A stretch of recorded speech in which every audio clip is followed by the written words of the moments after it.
प्राथमिक अहवालापेक्षा black box recording अधिक महत्त्वाचं. अजित पवार विमान अपघात प्रकरणी राधाकृष्ण विखेंची प्रतिक्रिया. संभाजीनगरमधील तरुण तरुणीचा video viral.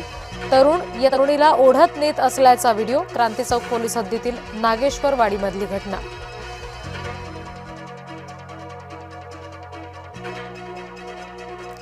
Goregaon CSMT harbour मार्ग 3 महिने बंद राहणार. पश्चिम रेल्वे मार्गावर 5व्या आणि 6व्या मार्गिकेच्या कामासाठी निर्णय. सीएसएमटी ते वांद्र्यापर्यंत लोकल धावणार, मात्र वांद्रे ते गोरेगाव बंद असणार. मुंबई महापालिकेतील भाजपच्या कार्यालयाचं उद्घाटन. मराठमोळ्या पद्धतीनं कार्यक्रम संपन्न.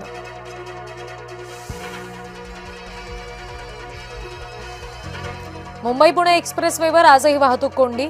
पुण्याकडे जाणाऱ्या लेनवर वाहनांच्या लांबच लांब रांगा. 7 ते 8 किलोमीटरपर्यंत वाहनांच्या रांगा.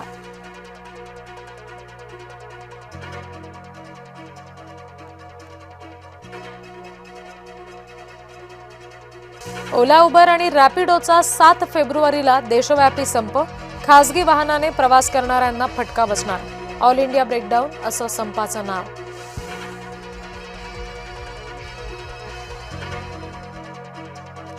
गडचिरोलीमध्ये पोलीस नक्षलवाद्यांमध्ये चकमक. 1 नक्षलवादी ठार, C60 जवान जखमी.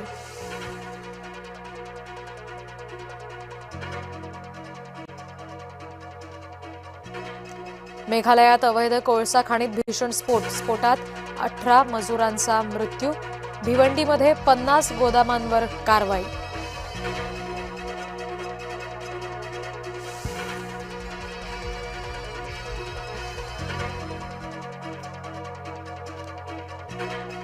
मेघालयात अवैध कोळसा खाणीमध्ये भीषण स्फोट. 18 मजुरांचा मृत्यू. खाणीत अजूनही काही जण अडकल्याची भीती.